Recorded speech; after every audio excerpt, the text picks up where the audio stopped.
Hi there. Before we begin, I want to thank you for showing up for yourself and for the courage it takes to listen to stories like this. Because healing begins when we feel seen, and sometimes the most powerful stories are the ones that mirror our own. Today, I'm sharing a deeply personal journey, one that began in a dusty attic with a little girl who believed everything was her fault. But what if I told you that same girl would one day find peace, purpose, and even joy? This is From self-blame to self-love, my childhood trauma story. The rain hammered against the attic window, each drop a tiny, insistent percussion mirroring the relentless beat of anxiety in Clara's chest. She huddled deeper into the worn armchair, the floral fabric a faded echo of a happier time she couldn't quite grasp.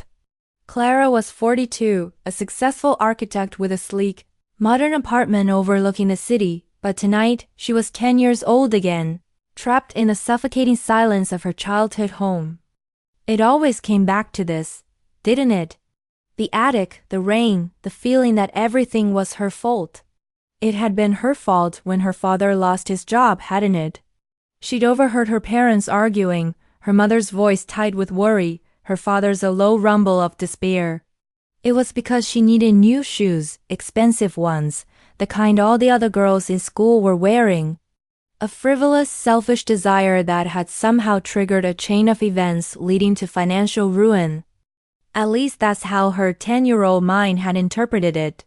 No one had explicitly said it was her fault, but the unspoken tension, the palpable stress in the air, had settled on her shoulders like a leaden cloak. And then there was the incident with the broken vase, a priceless antique, her mother's pride and joy. Clara had been playing tag with her younger brother Tom, a game that had quickly spiraled out of control. The crash had been deafening, the shards of porcelain scattered across the polished wooden floor like fallen stars. Her mother's face, usually serene and composed, had contorted with a rage Clara had never seen before. The words, when they came, were like daggers. "You are so clumsy. Can you ever be careful? You ruin everything." The vase was gone, of course, but the words remained, etched into Clara's memory with acid precision. She hadn't meant to break it. It was an accident. But accidents, Clara had learned, were always her fault. Growing up in the shadow of her older sister Amelia hadn't helped. Amelia was everything Clara wasn't, graceful, intelligent, and effortlessly charming. She excelled at school, played the piano beautifully, and always seemed to say the right thing.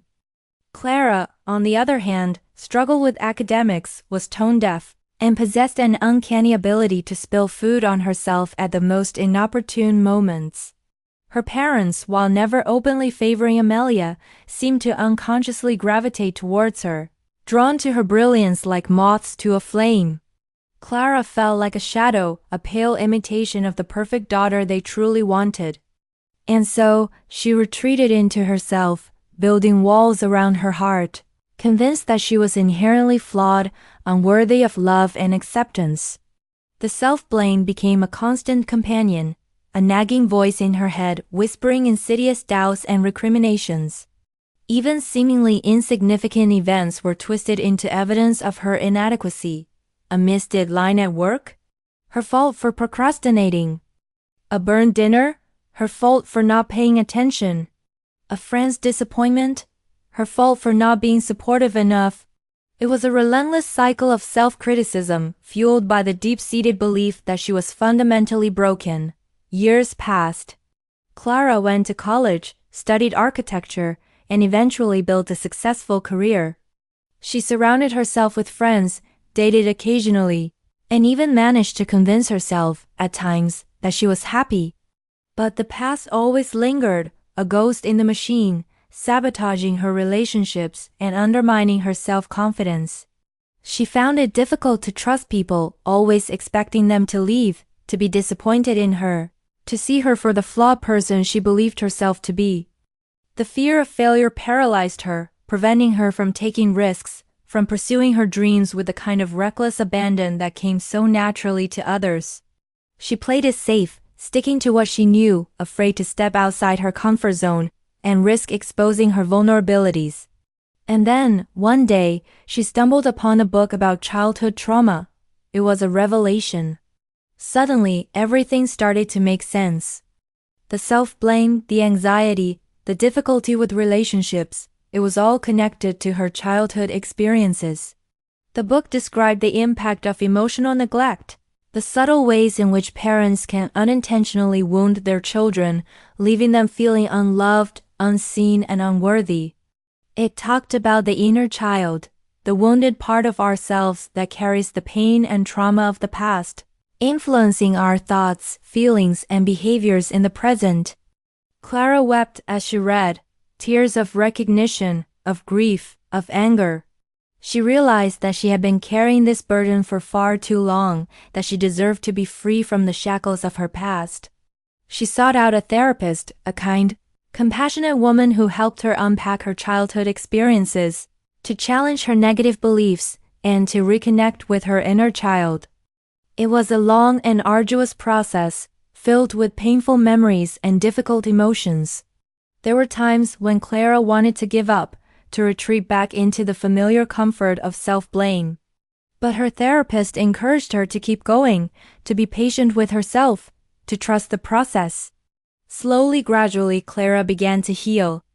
She learned to recognize the voice of her inner critic and to challenge its negative pronouncements. She started to practice self-compassion, treating herself with the same kindness and understanding that she would offer to a friend. She began to set boundaries in her relationships, learning to say no to demands that drained her energy and violated her boundaries. She started to pursue her passions, to take risks, to embrace the possibility of failure. She even started to paint, something she had always wanted to do but had been too afraid to try. And, as she painted, she found a way to express the emotions she had kept bottled up inside for so long. The attic, however, remained a symbol of that childhood trauma. Clara avoided it for a long time, the mere thought of it sending shivers down her spine. But one day, she decided to confront her fear. She climbed the creaking stairs, her heart pounding in her chest. The attic was exactly as she remembered it. Dusty, cluttered, and filled with the ghosts of the past. She stood there for a moment, taking it all in, feeling the familiar wave of anxiety wash over her. But this time, she didn't run. She took a deep breath and started to explore. She found old photo albums, filled with pictures of her family, happy and smiling. She saw herself as a child, innocent and carefree, before the weight of the world has settled on her shoulders. She found her old school books, her childhood toys, her collection of seashells. Each object was a reminder of a different time, a different part of herself. And as she looked at these objects, she realized that she was not defined by her past, that she was more than the sum of her traumas. She was a survivor, a warrior, a woman who had overcome incredible odds to build a life for herself. She was strong, resilient, and worthy of love and happiness. The rain continued to fall, but the sound no longer filled her with dread. It was just rain, a natural phenomenon, not a symbol of her own inadequacy. She smiled, a genuine smile that reached her eyes. She had finally come home to herself. The journey wasn't over. Healing wasn't a destination, but a continuous process of growth and self-discovery. But Clara knew, with unwavering certainty, that she was on the right path. She was no longer the 10-year-old girl trapped in the attic, blaming herself for everything. She was a woman, strong and capable, ready to embrace the future with open arms. The next morning, Clara woke up feeling lighter than she had felt in years. She made herself a cup of tea and sat on her balcony, watching the city come to life. The sun was shining, the birds were singing, and the air was filled with the promise of a new day. She decided to call her mother. It had been a while since they had spoken, and their relationship was still strained. But Clara knew that if she wanted to truly heal, she needed to find a way to forgive her mother, not for her sake, but for her own. She dialed the number, her heart pounding in her chest. Her mother answered on the third ring. "Hello?" "Hi, Mom, it's Clara." There was a moment of silence. Then her mother said, Clara? Is that really you? Yes, Mom, it's me. I just wanted to talk. And so they talked. They talked about the weather, about Clara's job, about her mother's garden. They avoided the difficult topics, the unspoken resentments that had festered between them for so long. But as they talked, Clara felt a shift, a subtle softening in her mother's voice. And when they finally said goodbye, Clara felt a sense of peace she had never known before. It wasn't a perfect reconciliation, but it was a start. And that was enough. Clara knew that she would always carry the scars of her childhood trauma, but they no longer defined her. They were simply a part of her story, a testament to her strength and resilience. She had learned to love herself, flaws and all, and to embrace the future with hope and optimism. And, as she looked out at the city, bathed in the golden light of the morning sun, she knew that anything was possible. Several months later, Clara received a letter from her mother. It was a long, heartfelt letter, filled with apologies and expressions of love. Her mother wrote about her own regrets, about the mistakes she had made, and about how proud she was of the woman Clara had become. She also wrote about Amelia, who was struggling with her own demons. Amelia, the perfect daughter, had always felt the pressure to live up to her parents' expectations. She had never allowed herself to be vulnerable, to ask for help, to admit that she wasn't perfect. And now she was paying the price. Clara realized that everyone, regardless of their outward appearance, carries their own burdens, their own struggles. She felt compassion for Amelia and for her mother and for herself. She wrote back to her mother, expressing her forgiveness and her love. She also reached out to Amelia, offering her support and understanding. The three of them started to meet for coffee, to talk, to listen. It was a slow and delicate process, but they were making progress. They were learning to communicate, to empathize, to support each other. They were building a stronger, healthier family. One evening, Clara found herself back in the attic. The rain was falling again, but this time she didn't feel afraid. She sat in the worn armchair, the floral fabric now a symbol of comfort and resilience. She closed her eyes and took a deep breath. She was home.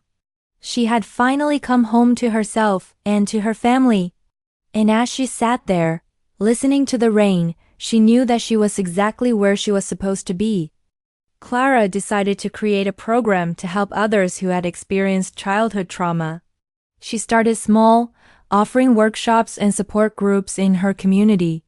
But word spread quickly, and soon she was receiving requests from all over the country. She developed an online course, wrote a book, and started a podcast. She became a leading voice in the field of trauma recovery, sharing her story and her insights with millions of people around the world. She also started a foundation to provide scholarships for people who couldn't afford therapy. She wanted to make sure that everyone had access to the resources they needed to heal. Clara never forgot the pain of her childhood, but she refused to let it define her. She used her experiences to help others, to create a more compassionate and understanding world. She became a beacon of hope, a living testament to the power of resilience. And as she looked back on her life, she realized that even the darkest moments had a purpose, that even the deepest wounds could be healed.